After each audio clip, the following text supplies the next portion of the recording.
Hi everyone, in this tutorial I'm going to run you through a painting that I did recently of this howling wolf. Now this was done in acrylics and there are a few techniques here that I used that are brand new to me that I wanted to really experiment with. Now the first one is mainly to do with the background. Now I wanted to create something that looked a little similar to acrylic pour, but I wanted to try and see whether or not my standard acrylic paints, and I like to use my Liquitex basics, whether or not I could get something similar with those. Now although this is sped up, you can see that this is a layering process. Now if you would like to see all of this tutorial in real time so you can see exactly what I'm doing and in-depth voiceover explaining each process throughout, I will link my Patreon in the description below. Now when I came to do this background, there was very much an experimentation there, and this was my third attempt.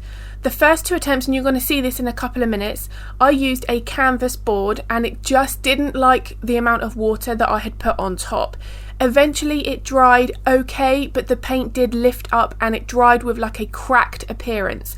Now that actually might be a nice texture for a different painting, so I haven't thrown the canvases away, but I didn't want that look for this painting. So I switched over to a Acrylics bevelled round canvas, and this coat with this level of water perfectly. I never had any issues, as you can see here, with the paint lifting up at all.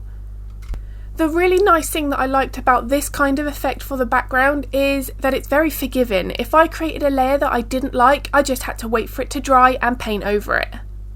So once I got the effect that I wanted for the background, and I wanted something like a bit of a surreal lightning marble type background for this. Now what I'm doing here, because all this is explained in real time in that slower version, here I'm trying to make up my mind whether or not I want to change my initial plan, and that's exactly what I decided to do.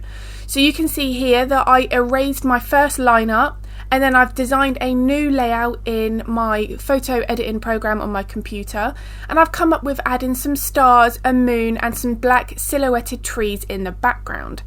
Now I really did like this so much more than just having the wolf on its own. Although I had to make the wolf smaller to fit in my other elements, I think this is far more pleasing to look at. And this is one of those things where of course I go in depth with in the Patreon version, because just because you have an initial plan for your first idea doesn't mean you have to stick to it. Most of the time I don't have to go in and change it drastically like this. But there are those exceptions. Once I saw the first wolf on that canvas, I didn't feel like I was going to get the most out of that background and the canvas itself. This I was much more happier with. Now when you're working on paintings like this where you've got specific elements like the stars, the moon and the trees, you do have to add them in at specific points. So the stars, they need to be behind everything else. Obviously they are going to be up there in the sky, so that's why I added those in first. I used just normal titanium white paint, and I used a palette knife to flick those stars on that canvas. Once I've got the stars in place there, that's when I start work on the moon. The moon is going to be the next thing in front of the sky. After that, I'm going to start to build up on my trees here. Now I'm using a fan brush for this. I don't really like these brushes and they can be a little bit harder to control. However, for this type of effect they work really well, and it's quite an easy technique to try and master. I'm using mainly the corner of the brushes to achieve this look, and the most important thing here is you want to make sure that the trees are at various levels. Don't all have them finishing at the same point. The reason why I've done the trees as the third element is because, as you can see, I've got them in front of my moon. If I were to be painting in my trees first and then add the moon, I'm going to have to have worked around that tree that's in front of it, and that would just make the painting process so much longer. So when you are working on a background like this, think one step ahead of what element is behind and then always paint that in first. Now one thing that I'll mention at the moment here is the background doesn't look as striking blue as it's going to be once the painting is varnished.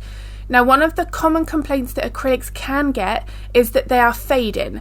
Now it's not that they faded, it's just that depending on some of the brands like the Liquitex basics, they dry with a matte finish. As soon as you put a varnish over the top, and I like to use a gloss varnish, As soon as you put that varnish back over the top, this paint is going to look how it did when it was wet. And that's what I absolutely love about using a gloss varnish. That is always my preference.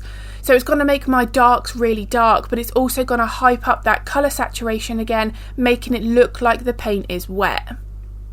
Now on the Patreon tutorials, I try my best to include some of the palette in at the beginning there, so you can see how I'm mixing my paint, how I'm using the colour and how I'm mixing with my brushes. Once I've shown that, I wanted to zoom in on this one instance so that I could really show you how to create the brush strokes. Now if you've seen my other videos here on YouTube, you'll know that I do like to work in small areas. I think for me, I'm far more effective with how I work on a painting. I also get that painting done a little quicker because of that. There's less hesitation. If you're also someone who does end up with unfinished paintings around the studio, that can also happen when you're feeling too overwhelmed with that project. We sometimes have a feeling that, well, if we start something else, I'll find motivation to start back and finish on that previous painting. But what I have found is if you do that, you end up with a pile of unfinished paintings. So if you do find that happens, just break down that painting into small, more manageable sections and you should be able to get that finished. And as you can see here, I talk about this a lot on all the videos, I'm focusing on my contrast. I'm putting in my base foundation, I'm then building up a refinement layer before I even consider adding any kind of details. Now when I am adding details, I'm doing it following that reference photo as closely as I possibly can. Because I fitted in all of the additional elements into my background, I did have to make the wolf itself slightly smaller. Now that was fine because I'm still able to use the brushes in such a way that, as you can see, I'm still getting nice fine details. But I do find getting this kind of detail is all in how you layer, how you use the brush, how much paint is on that brush, how much pressure you've got on that brush. There are just so many different things. Now because I did all of this with a real-time voiceover while I'm painting, every decision based on those things is explained at the time. One of those other elements that I do mention in all of my Patreon tutorials is colour, because I know that colour selection and how to use that colour effectively is a bit of a sticking point. It can be really challenging to isolate which colour we should be working on at that one layer. So this is something that I go in depth with on all of the tutorials. Now for me, because I had such a strong blue colour in the background, I wanted to drag that blue into the colour of the fur. I also made the moon semi-translucent so that blue would shine through. I want all of these elements to look like this one wolf was photographed in this way. If I were to be using more neutral greys for the wolf, which would absolutely be how it is in the original reference photo, this wolf would not look as well merged with this painting. So all I've done is I've dragged some of the same blues into my grey mixture that I used in my background, and as you can see now, it's creating that appearance that the wolf is part of this scenery. The blue of the sky is reflecting off of that white fur. And I would recommend doing this whenever you are using multiple photos and creating one painting. Always make sure that you're using some of those background colours into the fur. Fur, especially white or black fur, is very reflective, so you can really hype up your colours there. Something else that I go in depth with throughout this tutorial is, of course, the fur detail itself. Notice how on the face it's a little more softer looking fur, whereas underneath the neck it's a lot more clumped together. In order to get that appearance, you have to allow those dark shadows to show through in more of a slightly larger area. You want that high contrast in those areas in particular to make it look like this fur is very thick and ruffled up with those clumps of fur. The fur underneath the eye and across the cheek is naturally shorter on the wolf's face, so the fur isn't going to have the same textured appearance as it does on the body. All of these things like fur length and fur thickness and how you use that brush to replicate that are so important. I have a video here on YouTube and it's my top tips for painting realistic fur. I will link that in the description below if that's of interest. And all of those tips and techniques are what I'm focusing on throughout the fur section here on this painting.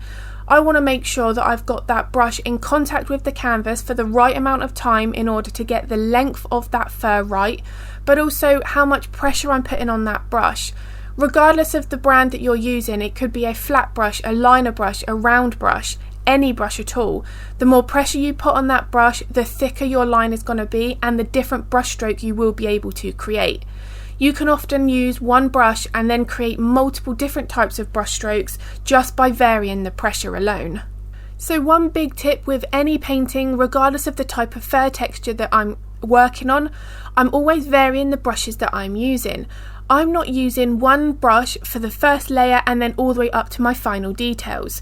I start off with more of my generic type of brushes for my base layers. I'm still really paying attention to that reference photo closely to make sure that I'm mapping in my lights and my darks accurately, but then additional layers, when I do start working on detail, that's where I'm going to start to pick more of my textured type of brushes. In a moment you're going to see here that I'm now using a different brush. This is a liner brush. These variation of brush strokes is what helps create fur to look even more realistic. If we use one brush for the first layer all the way up to our final details, the fur is not going to have the same degree of depth. It's going to appear flatter because although you can vary that pressure and what I've said there to get different brush strokes with one brush, there is, it comes a bit of a limit to how much variation you're going to be able to capture. So by using a multiple range of brushes that do different functions, you're going to be able to get that fur looking even more realistic. So for my painting, the very last thing I had to do here was work on the fur on the edge of the canvas. Because as I mentioned, I'm using a beveled canvas, this is designed to be hung directly on the wall, but nice and flat, just as it would any other canvas, but it does have a really nice effect. So what I wanted to make sure is that the wolf itself was painted across onto that edge. If I'm working on a standard square or rectangular pre-stretched canvas, it depends on the subject that I'm painting. You might get away with just painting the four sides a solid colour, or you might find that painting the edge of the subject across that side, wherever it is positioned, would actually finish off the painting even more. Now, of course, the one main thing that's going to be determined by that is whether or not whoever buys that painting or a pet portrait is hanging that on the wall as it is, or if they're going to get it framed. This shape canvas is not designed to be framed, you are meant to hang it on the wall as it is, so my preference would always be to paint the subject across onto that rounded edge. But with another standard square rectangular size canvas, if your client is going to be framing it, then there really is no point in spending that time to paint the edges. But for me, it's something that I always do. I do think it finishes off the painting, even if it is just painted a standard colour that we've used in the background. And here is that photo again of the finished artwork. You can see here just how much of that colour I've dragged into the fur to make this one piece really flow nice and naturally. So I really hope the tips and techniques that I've shared here in this video are useful. If they were, I'd really appreciate it if you could give the video a thumbs up because it really does help. And if you want to get notified of future content, hit the subscribe and the bell button. I'm going to be uploading another video next week, but if you've got any art related questions, pop them in the comments below. I am more than happy to help if I can. And as mentioned, if my slower in-depth tutorials in pastels or acrylics are of interest, I will link my Patreon channel in the description below. I do also have a Patreon library on my website which lists all of the tutorials available for each tier, so you can see the type of content I've got there before you sign up. And as always, thank you so much for watching.